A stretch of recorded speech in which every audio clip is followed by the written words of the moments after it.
I was in such a crazy hangover, but I knew in that moment that I deserved more for my life, that I had more to offer the world, and that if I went to rehab, which I did for 28 days, that it would be the best thing I would do for myself. And thankfully, by the grace of God, I've never had a desire to drink again.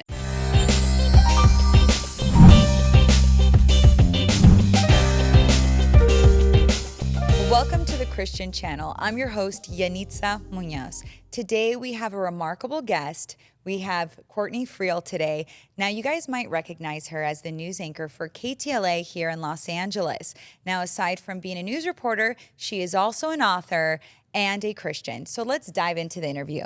Thanks for having me. I love the sets. Yes.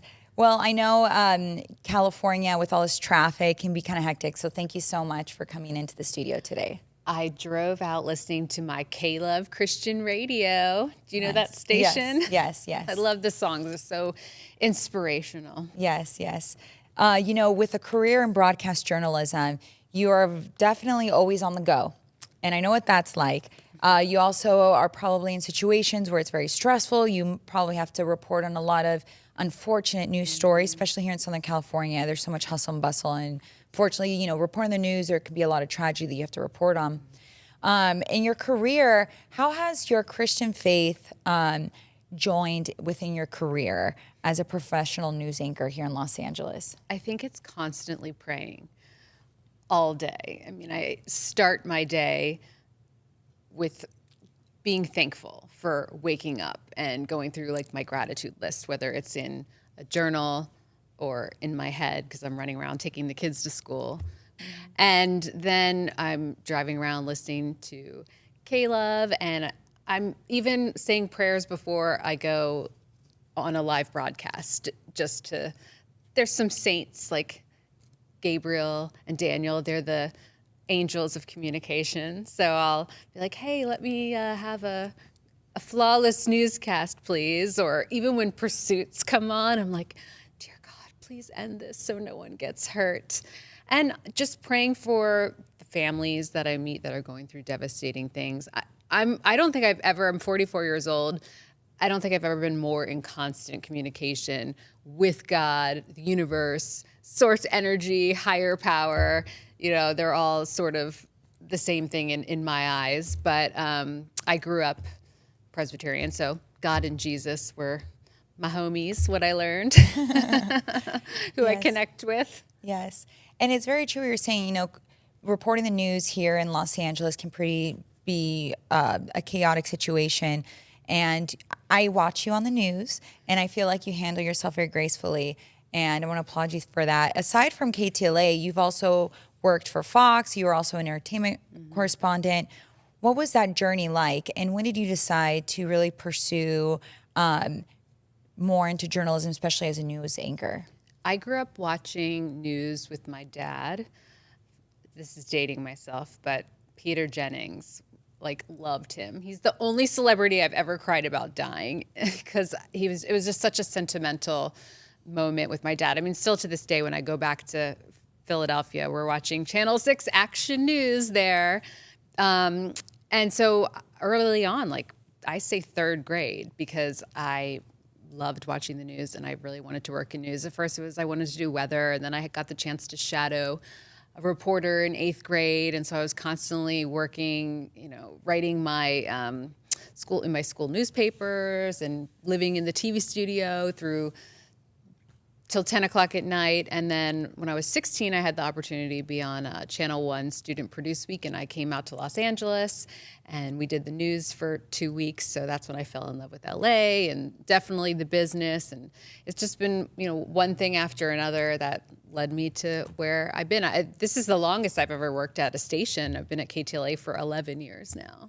Remember when banks were the cornerstone of our communities, upholding our values and supporting our way of life?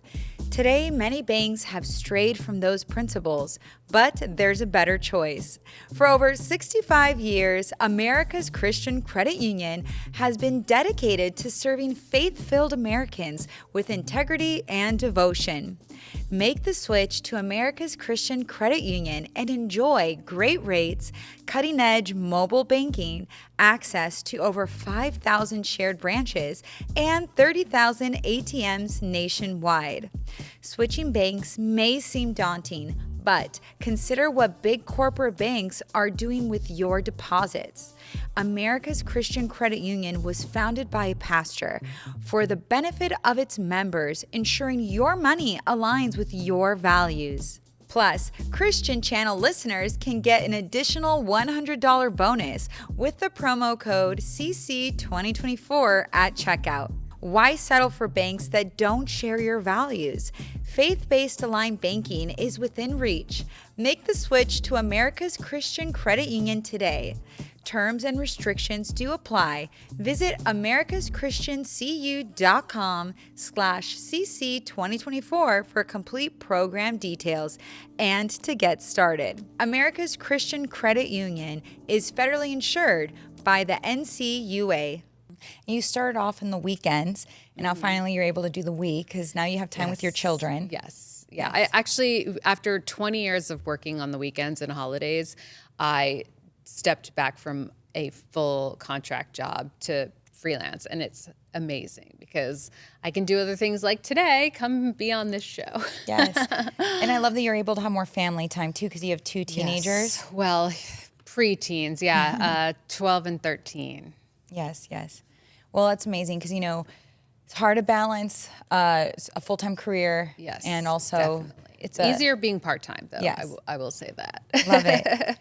Now, with your career, too, you are also an author, and I love your book, Tonight at 10, Kicking Booze and Breaking News. So let's dive into that book. It talks about your sobriety journey and your journey going to 12-step meetings. How did that start? Like, when did you see that there was an issue with drinking and that you needed to change your life completely? Mm-hmm.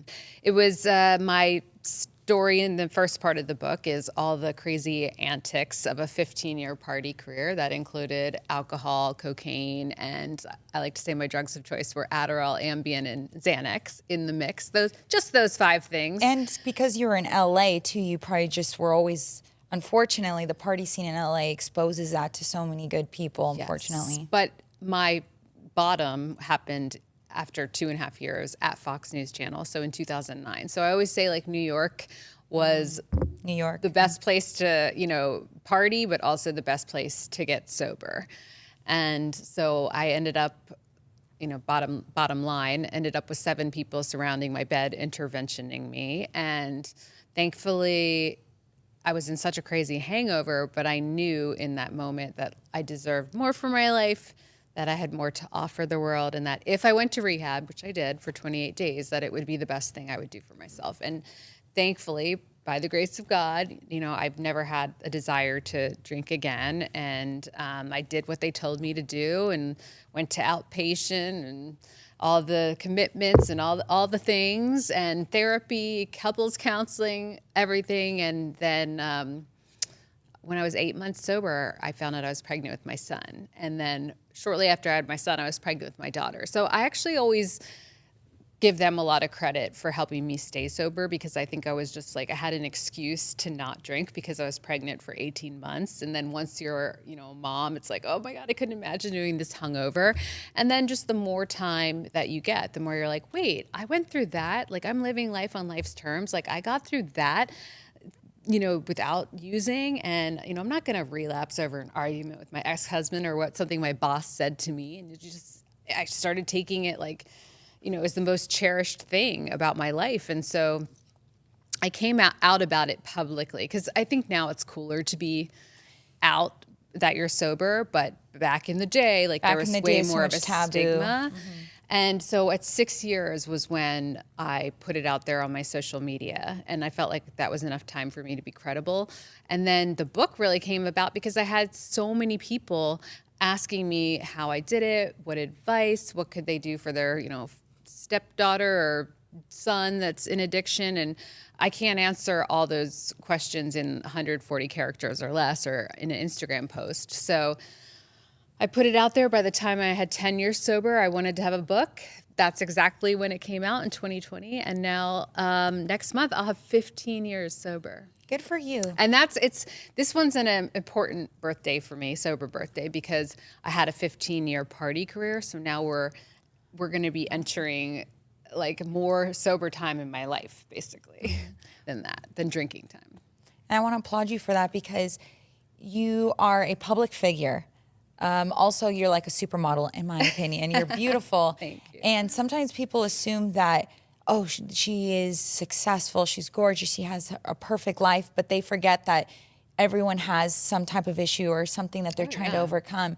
And I love that you were public about it, just to show that if anyone else needs help, they can even buy your book. They can even listen to maybe the reruns of your podcast, which was about your book that you had. And you're helping people. You're letting them know that there shouldn't be a stigma. It's like nobody wants to get sober. Yeah.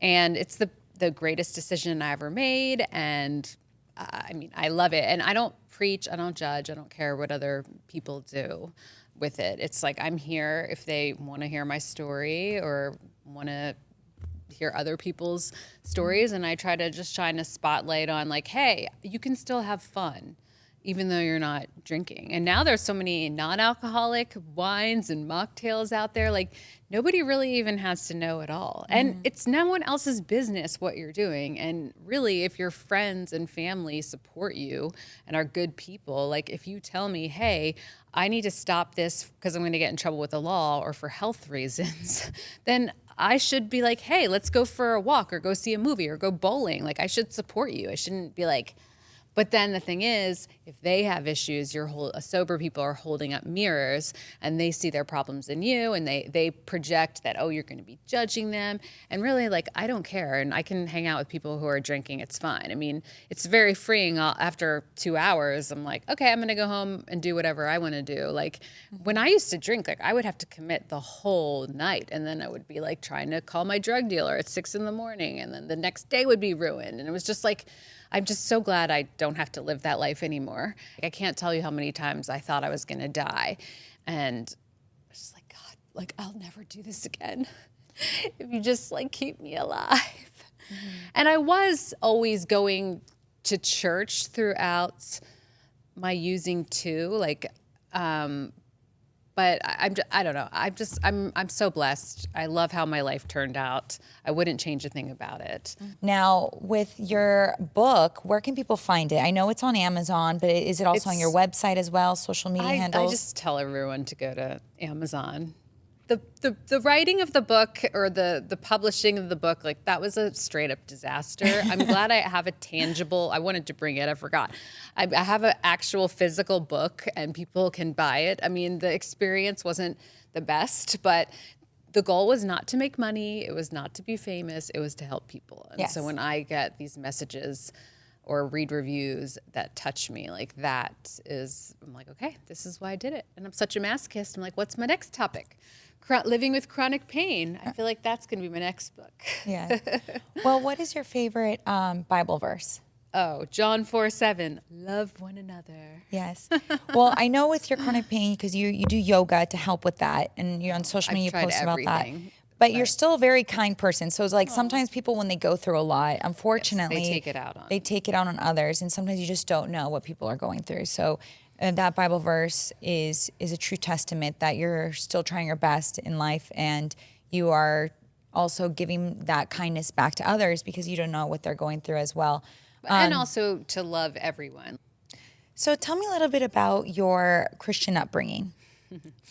My parents made me go to Presbyterian church every single Sunday until I graduated high school and went off to college.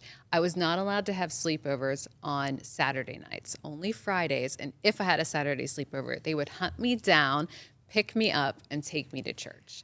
And then I would do Sunday school, youth group, Bible studies. I went to Christian summer camp, all the things. Well, no, that's cool that you had that foundation at a young age so that when you got older, it was up to you to see what you want to do with your life. And it sounds like it worked because you were able to make a transition to the new Courtney Friel, as mentioned earlier. Well, and that's the thing. Like, my life is always going better when I'm in communication with God. It's when I'm acting away from that I start to notice little things pop up.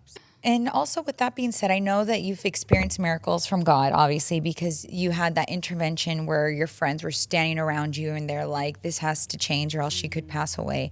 So that's a miracle from God. Have you experienced any other miracles from God where you just knew that was him in your life, just putting you where you had to be because the other one was going to put you in a casket and this was putting my now husband. Perfect. For sure. That was a situation I was manifesting because I was divorced I was single for 4 years after my divorce. And honestly, I thought I was going to be alone forever. My experiences that I had in the sober dating world were crazy. And so like I'm just so grateful for him. He's also sober. And we just have like a wonderful marriage. We've been together for almost 7 years now. And beautiful. Like, I just am so thankful for him all the time. And like, I'm so grateful that, I didn't end up with so-and-so, or that it was just the best case scenario. And I know it was like God that put him there for me. And I mean, he's not really religious. Like, he grew up like kind of Jewish, like, but he's in 12 steps as well. So that's his. So you guys are able to I have a really lot feel in like that's a spiritual, like it is, yeah. There's God. I mean, I get it. People are like, but you still, if it's whatever, higher power, like you're still saying God all the time in meetings and things like that. So I get why people are like, I guess, kind of reserved. I mean, it's unfortunate, but it's also helped so many people. So again, it's like, just take what works for you. Well, that's a beautiful miracle because you, again, were feeling some type of spiritual attack. You weren't able to find a partner that you felt that you could live the rest of your life with. And you found someone who was also sober that went through a similar experience as you in the past, and he had his miracles, and you guys were able to join together. And now he's a stepfather to your beautiful 2 children. I mean, he's an amazing man. I'm so lucky. Best guy. So there's this viral clip of you on YouTube. Now, you were reporting live for KTLA. You were interviewing a young boy at the time that was 4 years old. His name was Andrew Macias. Now let's dive in on that, because at that time it was like one of the most viewed YouTube videos at the time. It's funny we're talking about that today because it's the first day of LAUSD. So my kids are going back to school, and that's what we were doing that day, interviewing preschool kids. And little Andrew Macias, I asked him, first of all, it's very difficult to interview children. There's like one gem for every 100 that can actually talk and be funny, but it was like all these yes and no questions. So I was like, oh, did you have a good summer? Are you excited for school? What's your backpack like? And then I was like, are you going to miss your mom? And he's like, no. And then I was like, no, you're not. Because I was thinking my son's the same age, like that would be funny. So we just started laughing. And then mid-laugh, he realizes, wait a second, I am going to miss my mom. And so he starts crying. And it's literally a meme for everything. I get it sent to me almost daily. And I have done 3 separate follow-up stories with him, most recently this past summer. And he lives in Omaha now, and he's 13. And he is famous boy. People know him as the crying boy. Yes, and we'll pull that clip on here as well so you guys can watch it. Andrew, are you excited for pre-kindergarten? Yes. Why? I don't know. Are you going to miss your mom? No. No? Oh, don't cry. Are you? What's so awesome about that video, when you see him, it's almost as if he was like nervous or timid and just started crying. And obviously, yeah, he missed his mom, but it had so many millions of views. So it was just one of those videos that became a meme. People were using it for like football games, for teams, politics, every single subject, and it's in other languages too. I get it sent from people all around the world. Yes. Thank you, everyone, for tuning in to the Christian Channel. I'm your host, Yeniza Munoz. Thank you so much, Courtney Friel, for speaking on our podcast today. For everyone that's tuned in, check out our website at christianchannel.com.